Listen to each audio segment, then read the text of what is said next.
दंडवत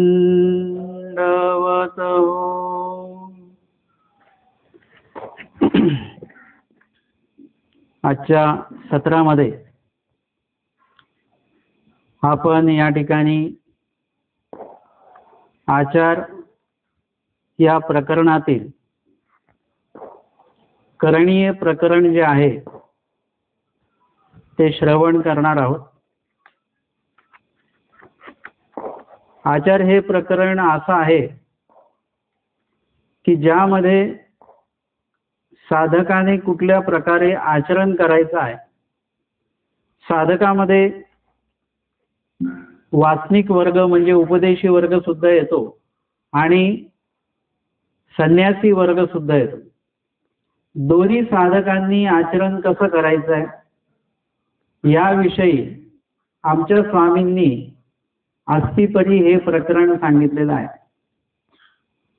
त्या अस्तिपरी प्रकरणाचं जे निरूपण आहे ते संक्षिप्त आहे.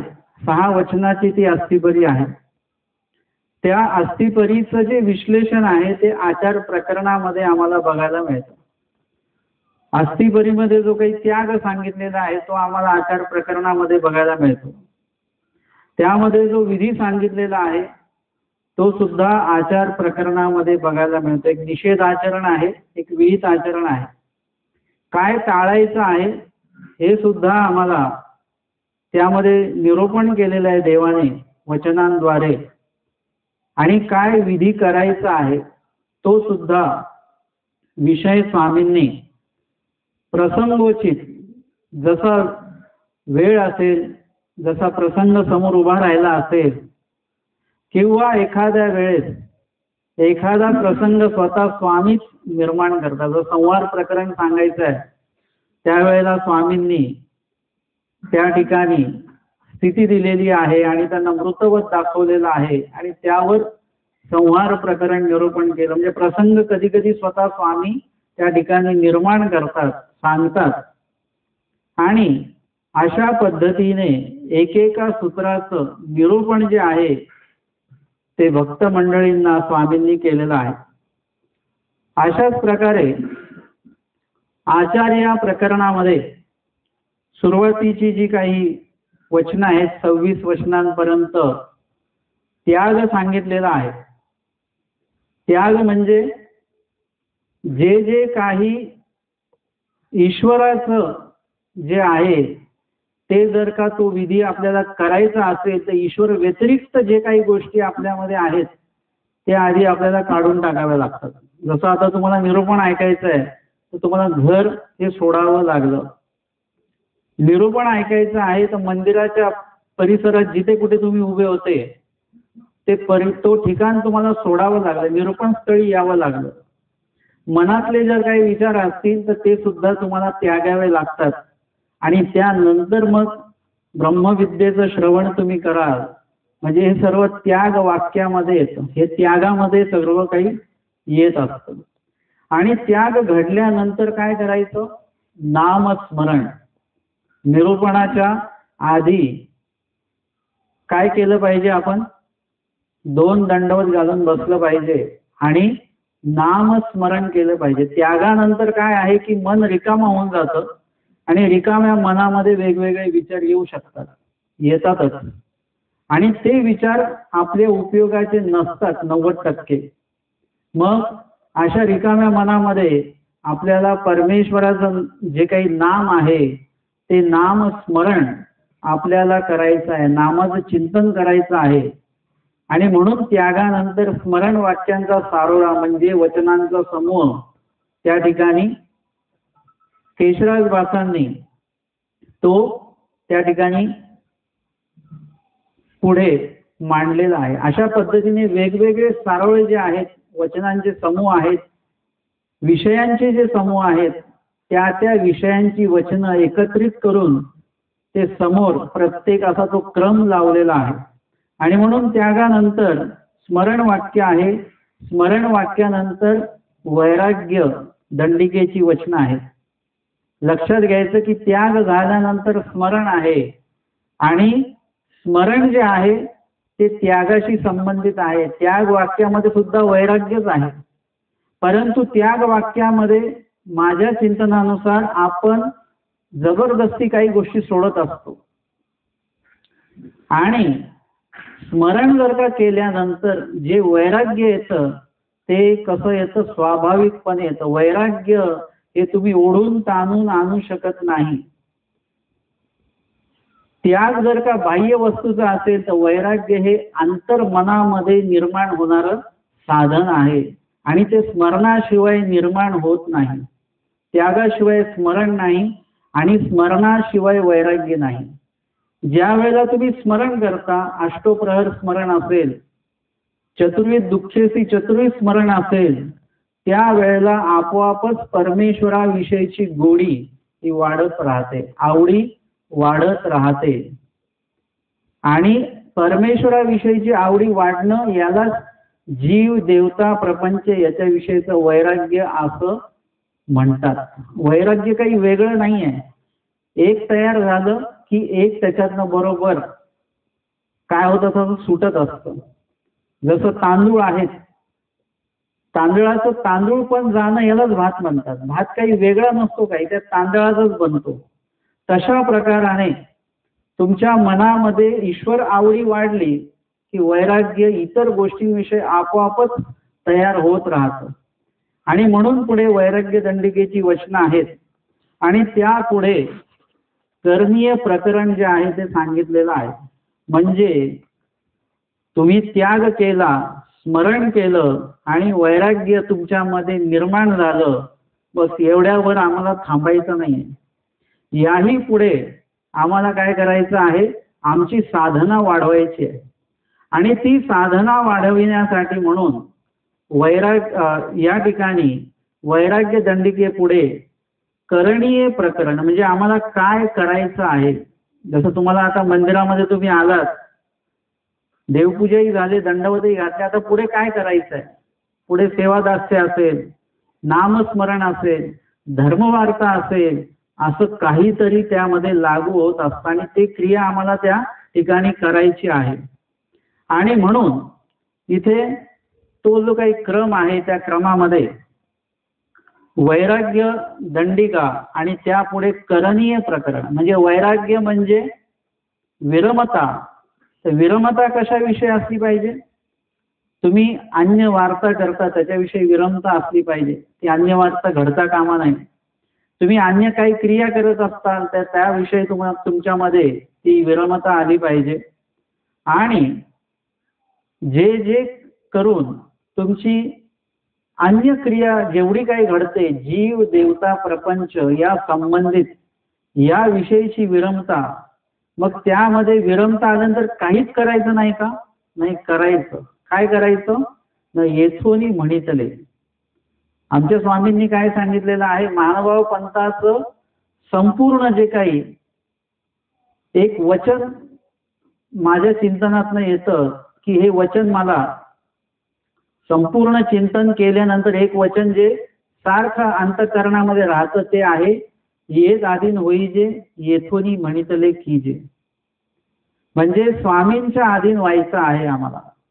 जीव देवता प्रपंच कर्म सुखदुःख यांच्या अधीन होत बसायचं नाही. आपण त्यांच्या अधीन जास्त होतो. इथे सांगितलं की देवाने की आमच्या अधीन व्हा आणि आम्ही म्हणू, आम्ही जे सांगू किंवा आम्ही जे सांगितलेलं आहे ते तुम्ही करा. येथोनी म्हणितले कीजे आणि ते करणी आहे. पूर्वी प्रकरणात सुद्धा ते सांगितले, ते दास्य मोचक म्हणजे म्हणितले करण असंच त्याचा अर्थ शास्त्रामध्ये केला जातो.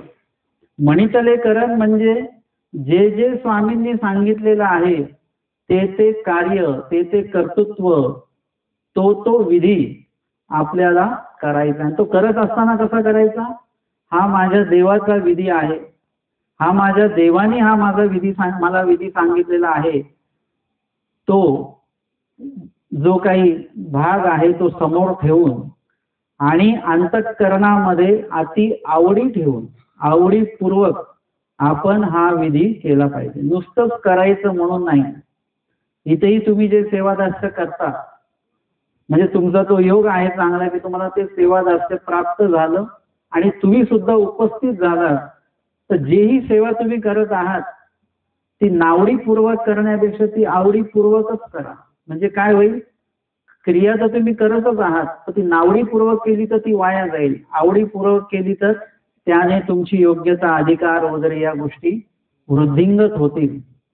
आणि म्हणून परमेश्वराने जे स्मरण सांगितलेलं आहे ते तर सुद्धा कंटाळा करू नये. स्मरण करताना जास्त जांभया आपल्याला कधी येतात, जेव्हा स्मरण करतो त्यावेळी जास्त कंटाळा येतो, जास्त आळस येतो आणि गाठी ठेवली की परत आपण झोप बीप सगळी उडून जाते, परत गाठी हातात घेतली की परत आळस येतो. म्हणजे परमेश्वर क्रियेमध्ये आपली आवड नाही, देवपूजेमध्ये आपल्याला आळस येतो, आरती उभं राहण्यात आपल्याला आळस येतो, ईश्वर काय कुठलाही विधी करत असलो की काय होतं, आपल्याला आळस येतो, कंटाळा येतो, अनावडी असते.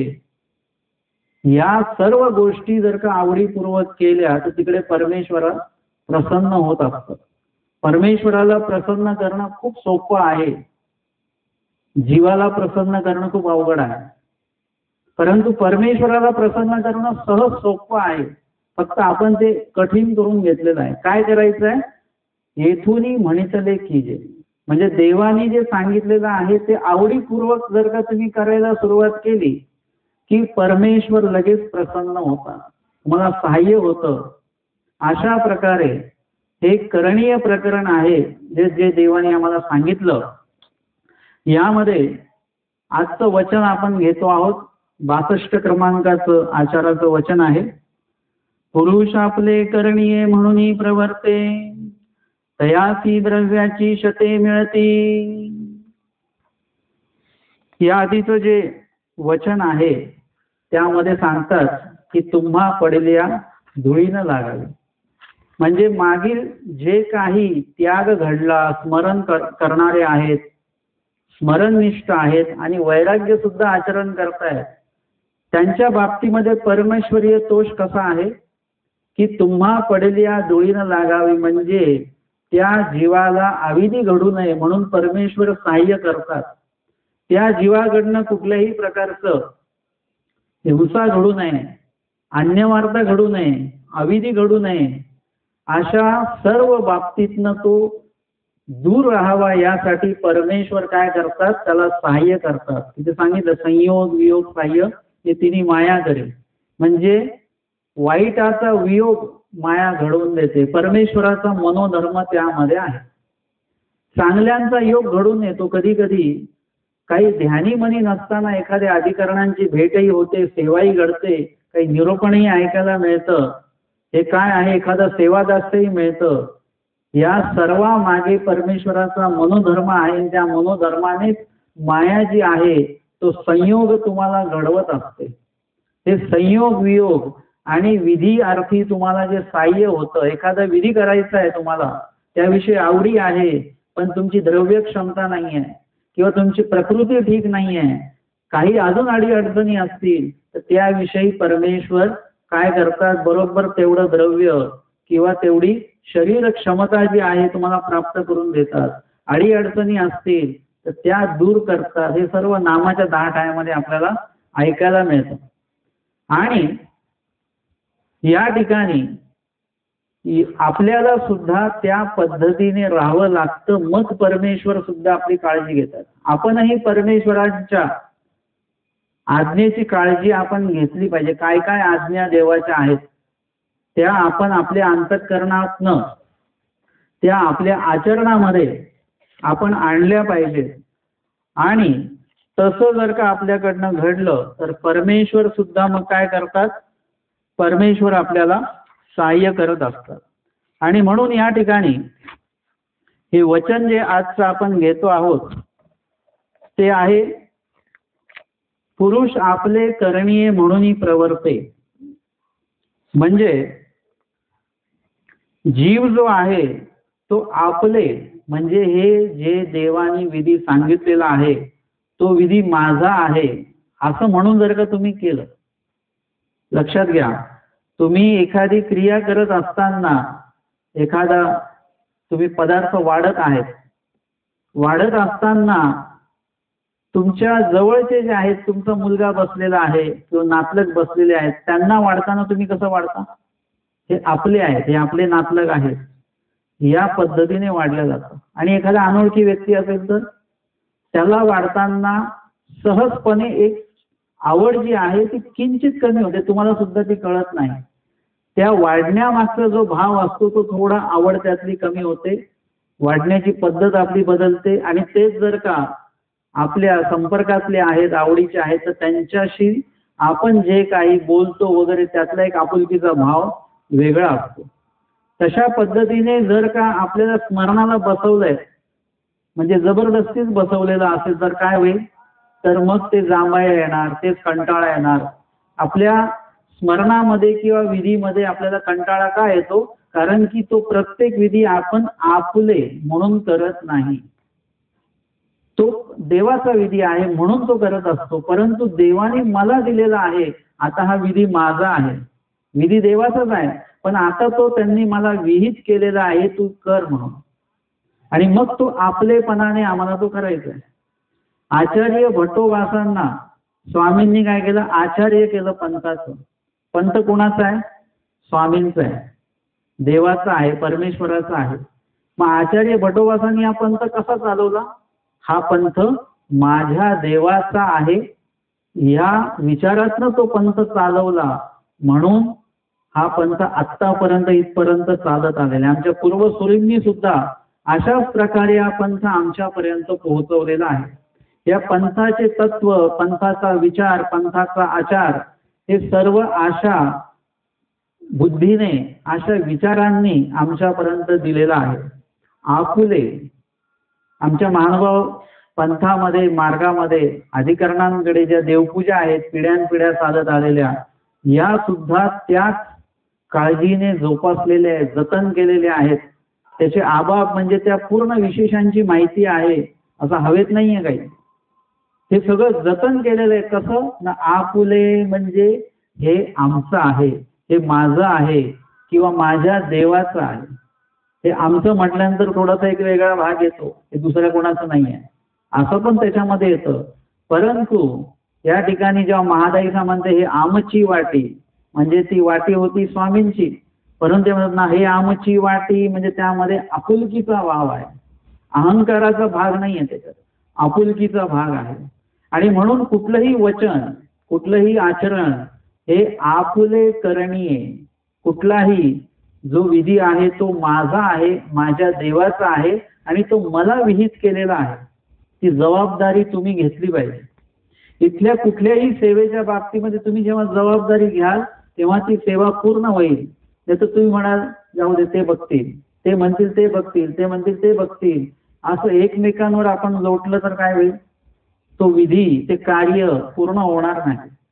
आणि म्हणून इथे ही जबाबदारी मला देवाने दिलेली आहे, त्या विचाराने आपण हा जो विधी आहे तो आपण स्वीकारायचा आहे. तुम्हाला त्या विधीसाठी निवडल्या गेलेला आहे.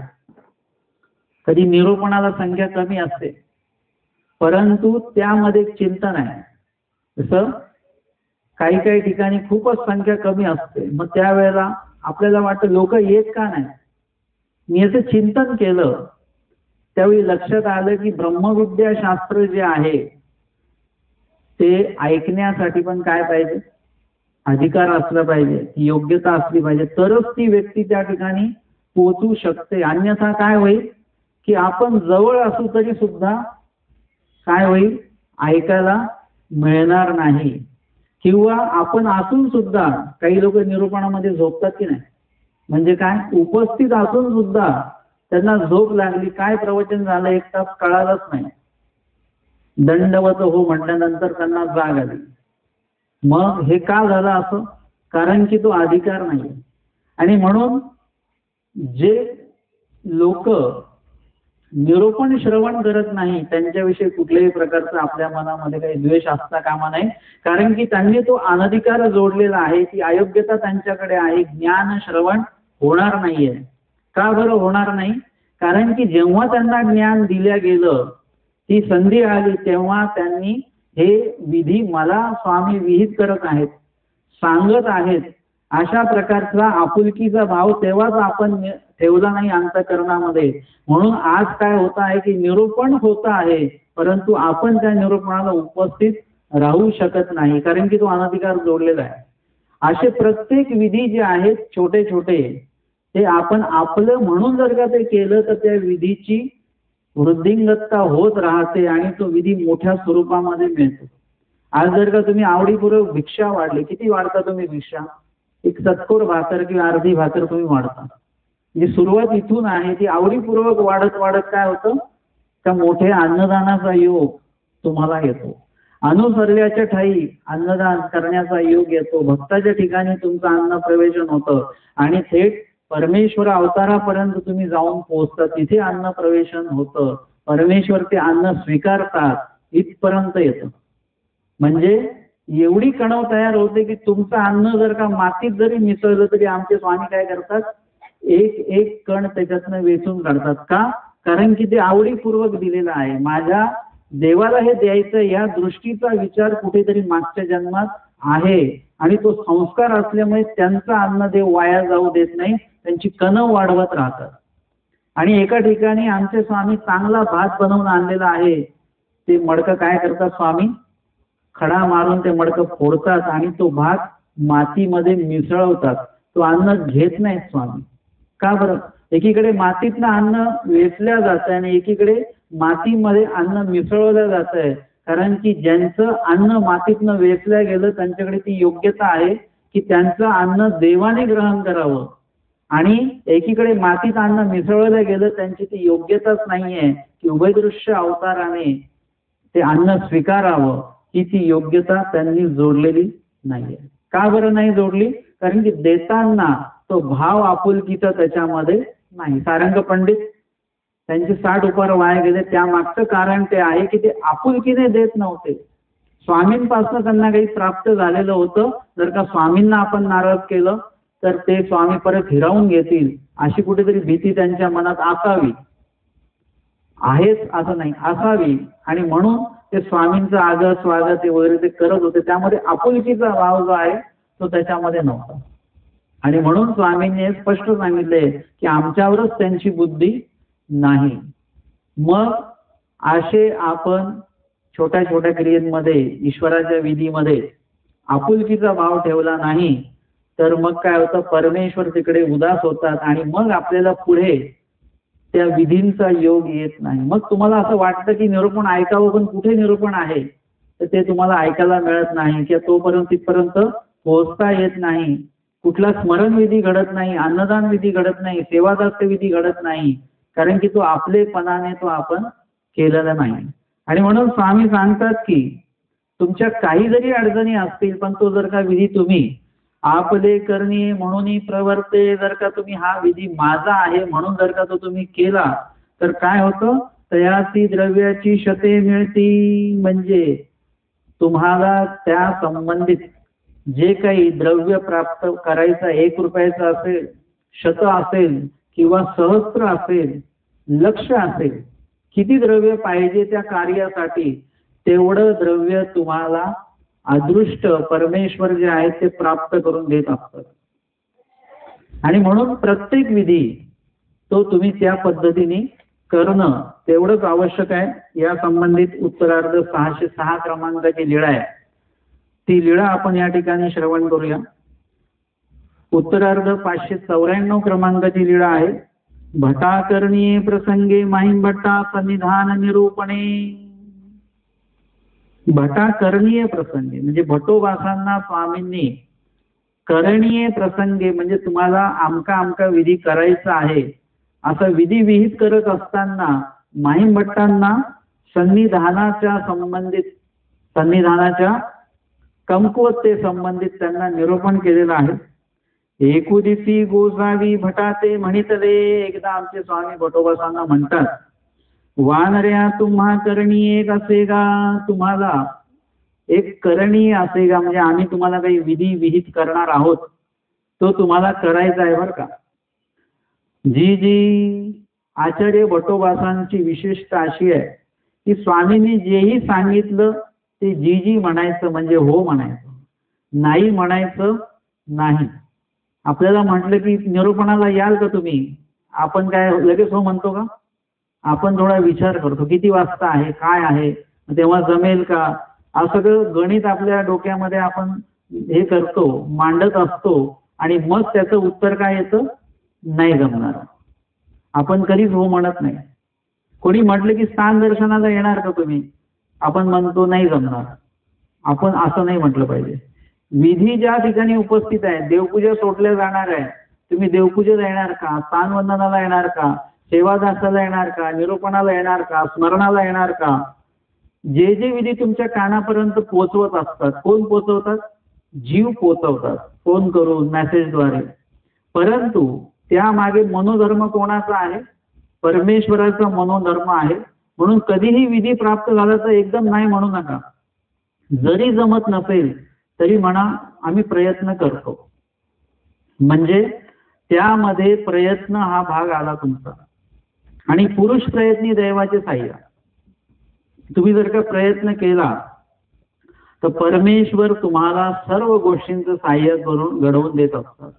म्हणून परमेश्वरपैकी कुठल्याही विधी आलं की लगेच नाही म्हणायचं नाही, प्रयत्न करतो असं म्हणायचं आणि प्रयत्न करत राहायचं. नुसतं शब्द देऊन मोकळं नाही व्हायचं, प्रयत्न करत राहायचा.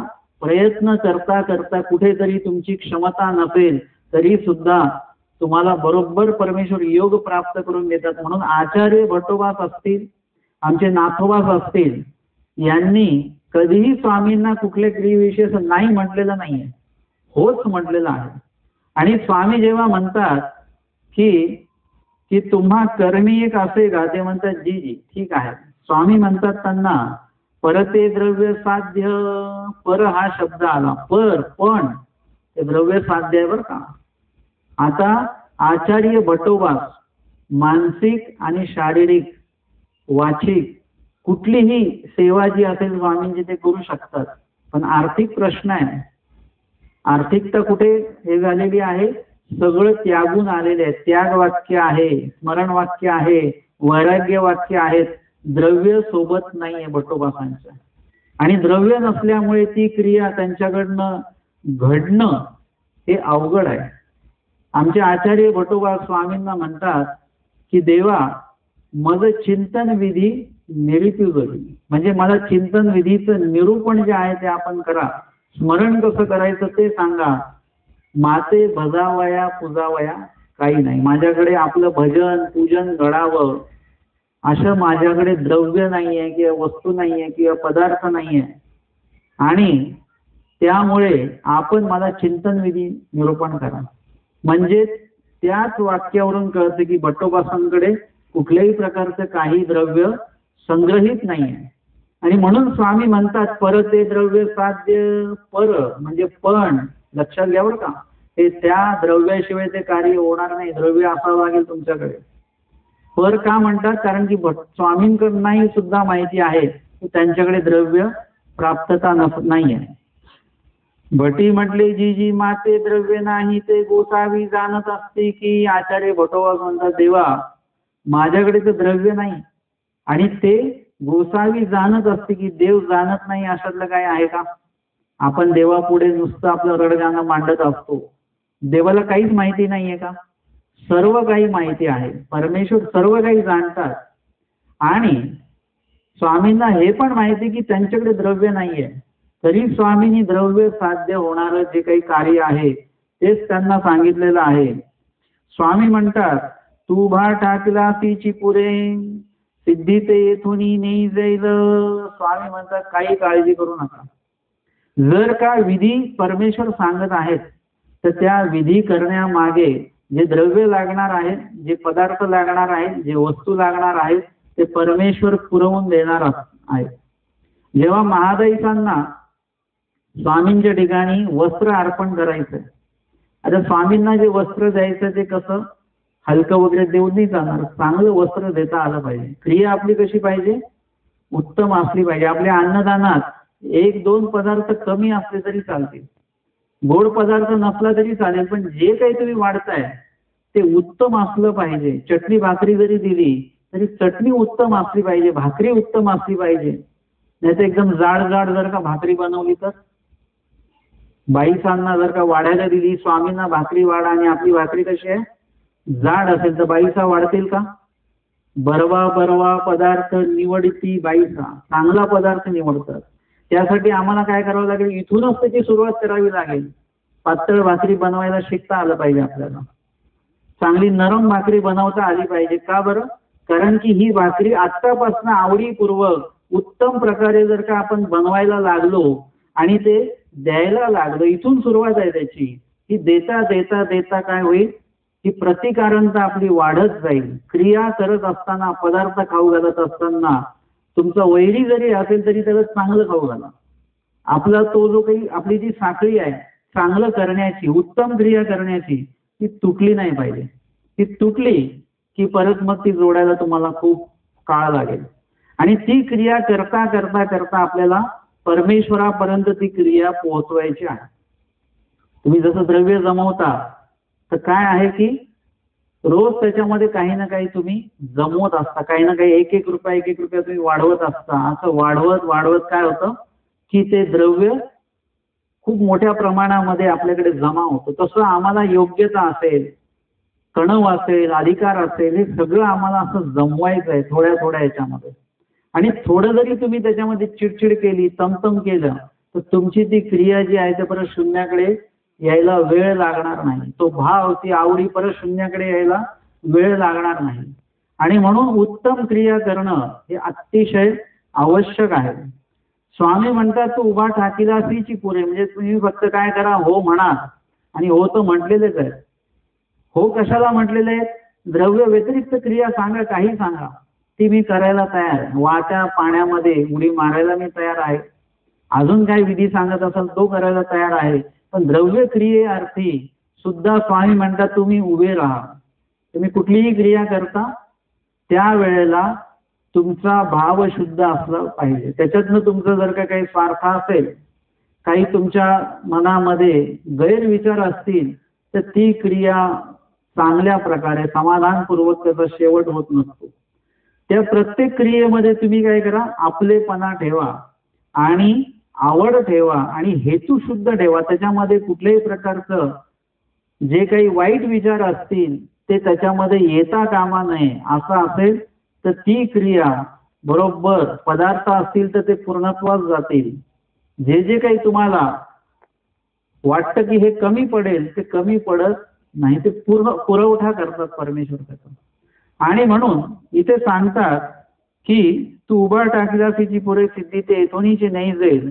पुरुष आपले करणे म्हणून प्रवर्ते तयासी द्रव्याची शते बांधली शते मिळते.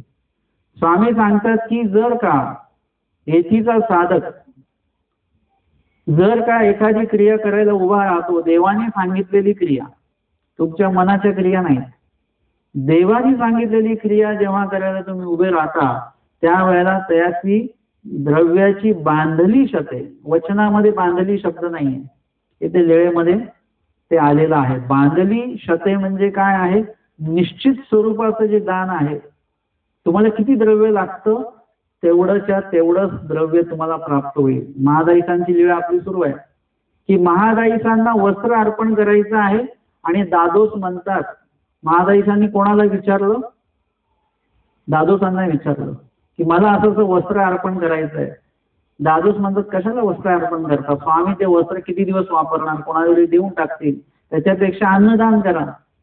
आता माझ्या मते दादोस हे थोडेसे खाण्यापिण्याचे चांगले आवडवाले आहेत, त्यांना खीर आवडते. खीर कोणाला आवडते, दादोसांना आवडते. श्वेत पदार्थ दादोसांना आवडतात. ते म्हणाले चांगलं खीर वगैरे जेवण करा. महादाईचा आपल्या विचारावर ठाम आहे. ते काय म्हणतात, नाही मला काय करायचंय, वस्त्रदानच द्यायचंय. प्रत्येक वेळी अन्नदान उत्तम नसतं बरं का, कधी कधी वस्त्रदान पण उत्तम असतं. आता थंडीचे दिवस आहेत आणि एखाद्यांना थंडी लागते, तर तुम्ही त्यांना जेवण द्याल की स्वेटर द्याल, काय देणार, काय देणार. आणि जेवण म्हणजे जेवणही आवश्यक आहे आणि वस्त्रदान सुद्धा तेवढंच आवश्यक आहे. म्हणजे दोन्ही गोष्टी तुम्हाला देता आल्या पाहिजेत आणि उचित काळी उचित दान देता आलं पाहिजे. त्यांना त्यावेळेला काय अपेक्षित आहे ते दातृत्व तुम्हाला करता आलं पाहिजे, ते उत्तम असतं. उचित काळी उचित देणं ते उत्तम आहे. एखाद्या व्यक्ती पोटभर जेवून आलेले, आता अन्नदान उत्तम ठरेल का? आता तुम्ही जे अन्नदान द्याल त्याच्यामुळे त्यांची प्रकृती बिघडू शकते, मग ते अन्नदान उत्तम ठरत नाही. आणि म्हणून इथे आमच्या ज्या महादाईचं आहे ते इतके पक्के आहेत, ते म्हणाले नाही मला वस्त्रदानच द्यायचं. मग त्यांनी भटोबासांना विचारलं. भटोबास म्हणतात दादोस म्हणतात ते करा. आता क्रिया कोणाच्या ठाई करायची आहे? ईश्वराच्या ठिकाणी. आणि आपण विचारतो कोणाला आहे? जीवांना विचारतोय. कुठलीही क्रिया मानव पंथामध्ये धर्मामध्ये असं आहे की तुम्हाला कुठलीही क्रिया करायची असेल तर आधी देवाला विनंती केली पाहिजे. तुमची पंगत असेल ना कुठे, तर त्याच्या आधी तुम्ही कमीत कमी 3 दिवस आधी 4 दिवस आधी स्मरण केलं पाहिजे की आमचं अन्नदान चांगल्या प्रकारे होऊ द्या. आमचं अन्नदान खाऊन कोणाचा धर्म कमी होता कामा नये, स्मरण कमी होता कामा नये, उलट धर्म वाढला पाहिजे. आमच्या अन्नामुळे कुणालाही कुठल्याही प्रकारचा त्रास होता कामा नये. आपल्या कुठल्याही सेवेचा कोणाला त्रास झाला नाही पाहिजे अशी प्रार्थना देवाला करून ती क्रिया करा. ती क्रिया बघा उत्तम प्रकारची क्रिया घडत असते. परंतु आपण देवाला न विचारता आपण जीवांची मतं घेत राहतो.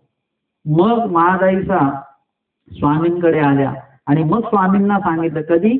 शेवटी सांगितलं. आपण देवाकडे नेहमी शेवटीच जात असतो. स्वामी म्हणतात की बाई दादोस म्हणते ते करा.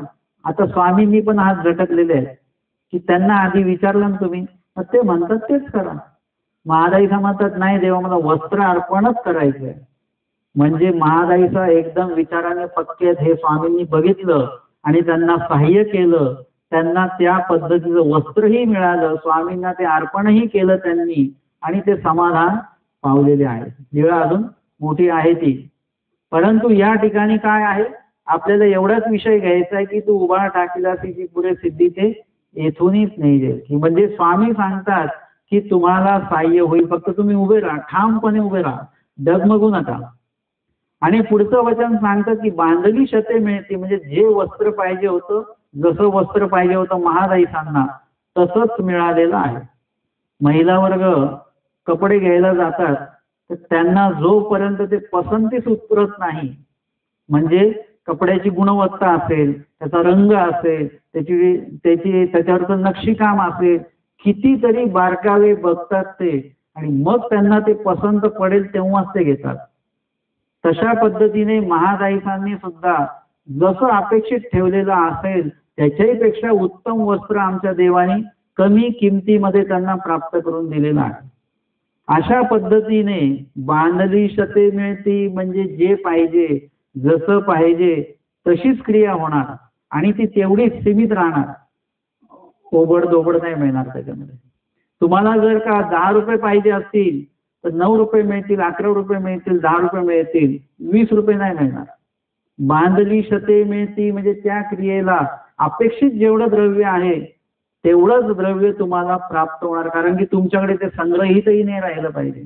ते कार्य कसं आहे, ते द्रव्य कसं आहे, ईश्वराच्या विधीपुरतं प्राप्त झालेलं आहे. मागाशी तुम्ही ऐकलं की जे काही द्रव्य दान केलेलं आहे ते परत घेतल्या जात नाही.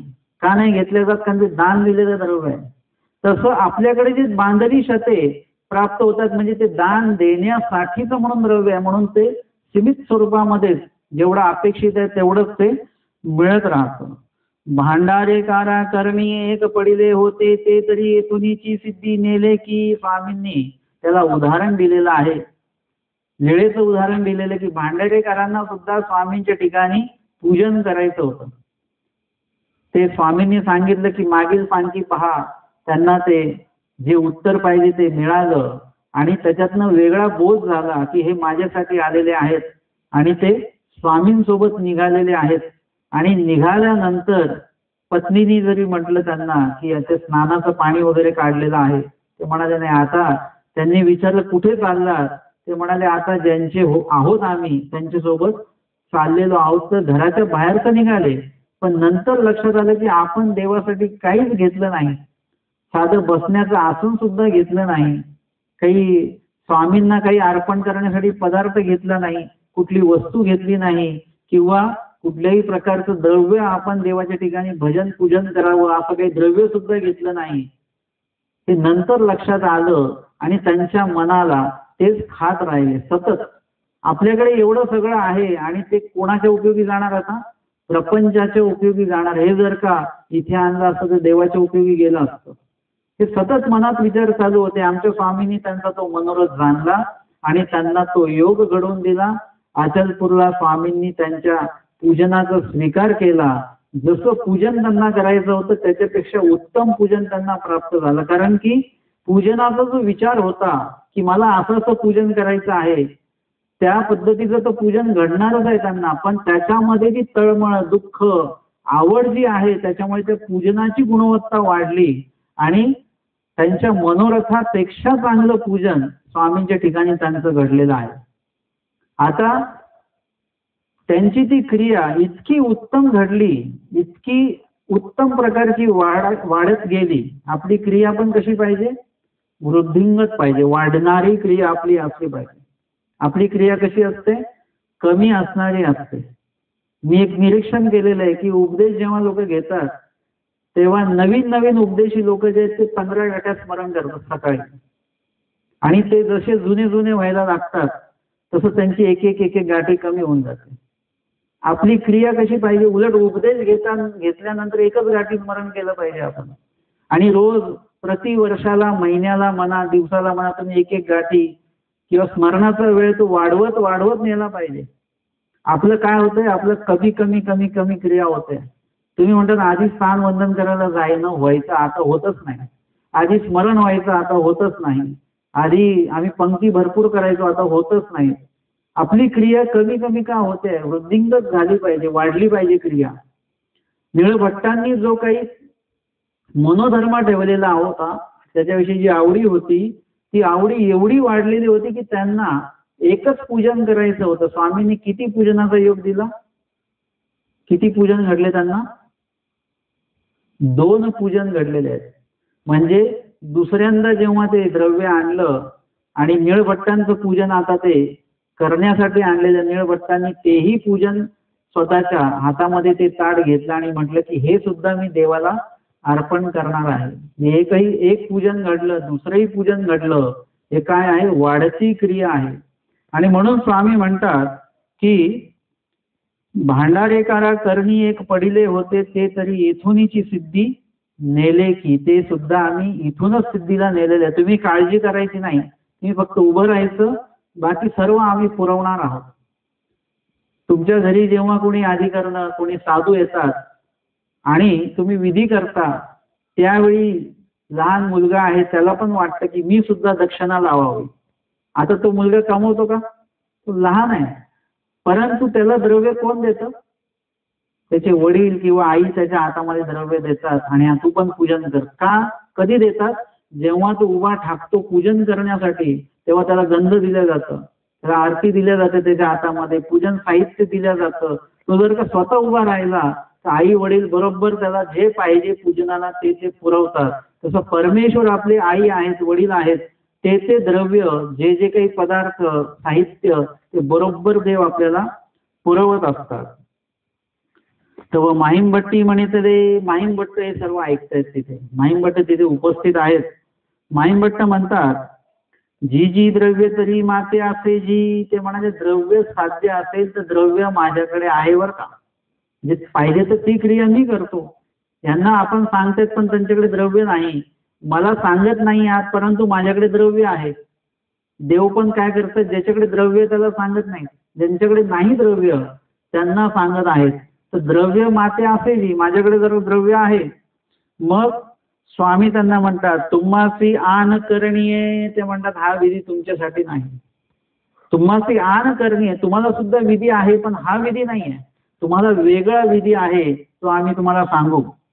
आणि याची आन करणीये, आणि यांच्यासाठी आन करणीये, यांच्यासाठी वेगळा विधी आहे.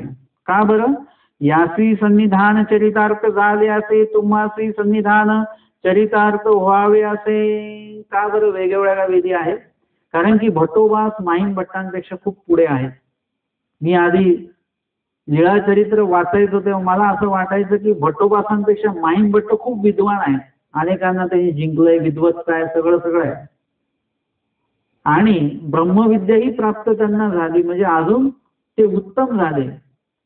मग मला वाटायचं की माहीम भट्टोबासांपेक्षा माहीम भट्ट उत्तम दिसत आहेत, परंतु हा आपण बाह्य भाग बघतो, परंतु अंतर्भाग काय आहे? अंतर्भाग वेगळा आहे. एखादा गोड पदार्थ आपल्याला बाह्य स्वरूपात चांगला दिसतो, चवीला पण चांगला लागतो आणि तो आपण खातो, पण गोड पदार्थ आपल्यासाठी घातक आहे. आणि एखादा कडू पदार्थ असेल तो अंतर्बाह्य आपल्याला अजिबात आवडत नाही. मग परंतु तो कसा आहे? आपल्यासाठी, प्रकृतीसाठी तो चांगला आहे. आपल्याला दोन्ही बाजू बघता आल्या पाहिजेत. तशा पद्धतीने इथे सांगतात की यासी सन्निधान चरितार्थ झाले असे, म्हणजे माहीम भट्टांचा अधिकार हा वेगळा आहे आणि भट्टोबासांचा जो अधिकार तो वेगळा आहे. गाणार प्राप्तीला परमेश्वराच्याच आहेत ते, परंतु सध्याचा जो अधिकार आहे तो दोघांचाही वेगवेगळा आहे. भट्टोबासांचा अधिकार उत्तम आहे. जरी माहीम भट्ट ज्ञानाच्या किंवा चर्चेच्या बाबतीत आपल्याला उजवे वाटत असले तरी परंतु भट्टोबासांचा जो ईश्वरी अधिकार आहे तो उत्तम आहे. म्हणजे इथे दैवराटीमध्ये एक लक्षात घ्या की इथे तुम्ही किती श्रीमंत आहात, तुम्ही किती मोठे आहात याच्याशी काही घेणं देणं नाही. आमचे स्वामी सांगतात की द्रव्य संपत्ती परमेश्वर पावन होत नाही. तुम्हाला परमेश्वर प्राप्त करायचं असेल तर तुम्हाला तो अधिकारच असावा लागतो, तरच ते परमेश्वर तुम्हाला प्राप्त होणार आहे, अन्यथा परमेश्वर प्राप्त होणार नाही. तो अधिकार, ती आवड आपल्यामध्ये असणं तेवढंच गरजेचं आहे. आणि तो अधिकार आमच्या आचार्य प्रवर भट्टोबासांनी काय केलेलं, तो जोडलेला होता. त्याच्यामध्ये स्वनिष्ठ आभार, परनिष्ठ आभार हे सगळं भट्टोबासांनी जोडलेलं होतं. आणि म्हणून परमार्गाची जी धुरा आहे ती आमच्या स्वामींनी भट्टोबासांना दिलेली आहे. त्याचं कारण ते आहे. आणि ते माहीम भट्टांच्याही कुठेतरी लक्षात आलेलं होतं की भट्टोबासांचा अधिकार काय आहे ते त्यांच्या लक्षात आलेलं होतं. आणि म्हणून इथे आमचे स्वामी आचार्य भट्टोबासांना जो विधी विचार, त्या विधीमध्ये त्यांना हे निरूपण आमच्या स्वामींनी केलेलं आहे. या संदर्भामध्ये अजून विश्लेषण आपण बघूया. पुरुष म्हणजे स्वतंत्र. आता या वचनामध्ये स्वामी म्हणतात पुरुष आपले करणीय, म्हणजे पुरुषाचा उल्लेख केलेला आहे. स्त्री याच्यामध्ये येत नाही का? किंवा स्त्रीचा उल्लेख का नाही केला? किंवा पुरुष म्हणजे नेमका काय काय अपेक्षित आहे स्वामींना? तर पुरुष म्हणजे स्वतंत्र. पुरुष कसा असतो? स्त्रीपेक्षा दोन्ही कर्मफळे. आमच्या स्वामींनी स्त्री पुरुष असा काही भेद केलेला नाहीये. किंवा तुम्ही, तुमच्यामध्ये जीव आहे, यांच्यात काही जीवले आहेत का, हे सुद्धा स्वामींनी स्पष्ट केलेलं आहे. परंतु कर्मफळानुसार काय आहे, तुमचा जे स्त्रियांमध्ये आणि पुरुषांमध्ये काही स्वतंत्रतेचा फरक येतो. पुरुष व्यक्ती आहे तो स्वतःचे निर्णय स्वतः घेऊ शकतो, स्वतःचे निर्णय घरावर लादू शकतो. पण स्त्रीला कुठलाही निर्णय घेताना घराचा आधी विचार करावा लागतो. निरूपणाला यायचं असेल तर घरची व्यवस्था आधी करून यावं लागते. स्नान करायला जायचं असेल तरी सुद्धा घरची व्यवस्था बघावी लागते. पुरुष लगेच निघून जाऊ शकतात, पण स्त्रियांना घरातल्या 3 व्यक्तींची, 3 लोकांची व्यवस्था बघावी लागते. त्यांना पटकन असं निघता येत नाही. धर्मक्रियेअर्थी सुद्धा स्त्री कशी आहे? परतंत्र आहे. स्वतंत्रता तुम्हाला धर्माच्या बाबतीत सुद्धा नाही, विचारावं लागेल त्यांना काय करायचं काय नाही. म्हणजे ही परतंत्रता आहे. आणि म्हणून आमचे स्वामी धर्म आचरण करणाऱ्या स्त्रीला सांगतात बाई पुरुष होऊनी असावे. म्हणजे पुरुषाहूनी असावे म्हणजे कसं? पुरुषांची जी स्वतंत्रता आहे धर्म कार्यासाठी, ती स्वतंत्रता तुम्ही प्राप्त करा. इतर गोष्टींसाठी तुमची स्वतंत्रता तुम्ही व्यक्त करता ना, दागिना घ्यायचा आहे, कपडे घ्यायचे, हे घ्यायचं, ते करायचं आहे, त्याच पद्धतीची स्वतंत्रता तुम्ही धर्माच्या बाबतीमध्ये स्वतःमध्ये आणा आणि धर्म कार्याअर्थी स्वतंत्र राहा. त्यांना सांगा की मी निरूपणाला जाणार आहे, बाकीचं तुम्ही बघा, मला 7 दिवस मला बाकीचं काही सांगायचं नाही. स्वतंत्रता धर्माच्या बाबतीमध्ये बाळगा तुम्ही. हे आहे बाई पुरुषाहूनी असावे धर्मक्रियार्थी. आणि जो जो ईश्वर कार्यार्थी स्वतंत्र आहे तो कोण आहे? पुरुषच आहे. मग ते लहान मूल असो, एखादी स्त्री असो, एखादा पुरुष असो, कोणी का असेना, त्याला पुरुष म्हणून देवाने संबोधलेला आहे. म्हणून म्हणतात की पुरुष म्हणजे स्वतंत्र. पुरुष म्हणजे कोण? तर स्वतंत्र जो आहे तोच धर्माचं आचरण करू शकतो. जो परतंत्र आहे, इतरांच्या बंधनामध्ये आहे, तो व्यक्ती धर्म आचरण मोकळेपणाने करू शकत नाही. विधी आळंकरीला आणि कसा आहे तो? नुसता स्वतंत्र आहे का? निर्णय घेण्याअर्थी स्वतंत्र म्हणून त्याला पुरुष म्हणायचं का? ना, तो विधी आळंकरीला म्हणजे एकूण आमचे विधी आहेत, 7 नित्य विधी आहेत, 4 निमित्त विधी आहेत, असे एकूण 11 विधी सांगितलेले आहेत. त्या 11 विधीनी तो अलंकरीला म्हणजे तो सुशोभित झालेला आहे. त्या 11 विधीने काय केलेलं आहे? तो देवाला आवडायला लागतो. जसं आपण चांगले कपडे वगैरे घातले, दागदागिने घातले की काय होतं? आपण लोकांना चांगले दिसतो, परंतु देवाला मात्र आपण चांगले दिसत नाही. देवाला कधी चांगले दिसू? जेव्हा देवाने सांगितले विधिरूप अलंकार जे आहेत ते तुम्ही आचरणात आणाल, त्यावेळी देवाला तुम्ही चांगले दिसायला लागाल. हे सौंदर्य आपलं कपड्यांमध्ये किंवा दागदागिन्यात नाहीये. ईश्वराच्या बाबतीमध्ये म्हणायचं झालं तर ते सौंदर्य विधीच्या बाबतीमध्ये जर आहे. विधी जर का आपण करत असू तर देवाला आपण आवडतो. आमचे चांगले उभट जेव्हा स्मरण करतात, आमचे स्वामी प्रसन्न होतात, त्यांच्या मागे जाऊन उभे राहतात, ऊन लागत असतं, सावली धरतात त्यांच्यावर आणि म्हणतात आईचे होय, आईचे म्हणजे हो, असंच म्हटलं पाहिजे. असंच तुम्ही विधी आचरण केलं पाहिजे. इतक्या तोषाने म्हणतात का? विधी अलंकरीला म्हणजे त्या स्मरण विधीने ते काय झालेले होते? सुशोभित झालेले होते आणि ते फक्त देवालाच आवडणारं आहे. आणि म्हणून सांगतात की विधी अलंकरीला आपले म्हणजे ईश्वर दास्य. आपले म्हणजे काय बरं? हे माझं आहे म्हणजे माझ्या मालकीचं असं म्हणून करायचं का? ना, आपले म्हणजे ईश्वर दास्य म्हणजे हे माझ्या देवाचं दास्य आहे. माझ्या देवाने मला सांगितलेलं आहे. ती एक आपुलकी, ती जबाबदारी आणि त्याच्याविषयी आनंद असला पाहिजे. तुम्हाला एखादी जबाबदारी जर का कोणी दिली तर तुम्हाला आनंद होतो की एवढी मोठी जबाबदारी त्यांनी मला दिलेली आहे, म्हणजे त्याविषयी काय आहे? तुम्हाला तो जो काय अभिमान वाटतो तसा अभिमान वाटला पाहिजे की माझ्या देवाने जाता जाता का होईना मला 2 शब्द ते सांगून गेले आणि मला विधी विहित करून गेलेले आहेत. आता तो मला विधी करायचा म्हणजे मला आता देवाजवळ जाता येईल. देव जे माझ्यापासून लांब गेले तर देवाजवळ जाण्याचा हा विधी आहे. त्या आवडीने तो आपल्याला विधी करता आला पाहिजे. करणीय म्हणजे हा माझा विधी म्हणून करी. करणीय वचनामध्ये येतं आपले करणीय. करणीय म्हणजे काय ना, हा माझा विधी म्हणून करी. हा दुसऱ्यांचा विधी आहे किंवा देवाचा विधी आहे, मला याच्याशी काही नाही, फक्त करायला सांगितलेलं म्हणून करायचं नाही. आपुला म्हणजे त्याच्यामध्ये तेवढी आपलेपणाचा भाव जो आहे तो सुद्धा तेवढा त्याच्यामध्ये असणं आवश्यक आहे. शते म्हणजे पायकियाचे ठावणी शते वेरी. शते मिळते म्हणजे 100 रुपये. 100 रुपयेच मिळतात का? ना, इथे सांगतात की पायकियाचे ठावणी म्हणजे तुम्हाला कवडी पाहिजे असेल तर कवडी मिळते, 1 रुपया पाहिजे असेल तर 1 रुपया मिळतो. जेवढं तुम्हाला द्रव्य पाहिजे तेवढं तुम्हाला त्याच्यातनं प्राप्त होतं. आणि ते कुठपर्यंत? शतवेरी म्हणजे 100 पर्यंत, 1000 पर्यंत, 1,00,000 पर्यंत तुम्हाला जेवढं पाहिजे तेवढं त्याच्यातनं मिळतं. विधी कारणे मिळती. कशासाठी मिळतात बरं ते द्रव्य? ना, विधी कारणे मिळती म्हणजे विधीसाठी ते द्रव्य तुम्हाला प्राप्त होत असतं. एखादा विधी सोहळा आहे, आपल्याकडे द्रव्य नाहीये आणि अचानक आपल्याकडे द्रव्य येतं, तेव्हा चिंतन घडलं पाहिजे की हे द्रव्य कदाचित देवाने मला या विधीसाठी उपयोगी पडण्यासाठी हे द्रव्य देवाने मला प्राप्त करून दिलेलं आहे.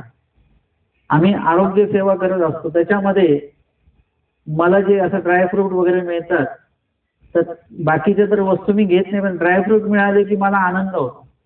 म्हणजे मला ते खायला मिळणार आहेत म्हणून नाही, हे ड्रायफ्रूट आपल्याला एखाद्या अशक्ताला देण्यासाठी उपयोगी पडणार आहेत.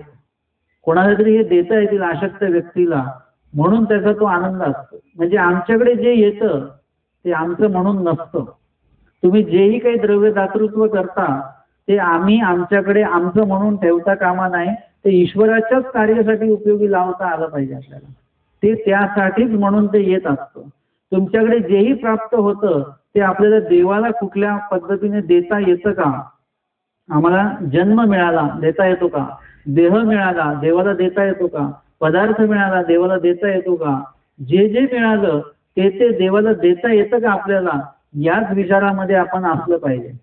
आणि म्हणून सांगतात विधी कारणे मिळती, तुम्हाला जेही मिळतं तो पुढे विधी प्राप्त होणार आहे, होईल, म्हणून ते द्रव्य किंवा ते दातृत्व तुम्हाला मिळत असतं.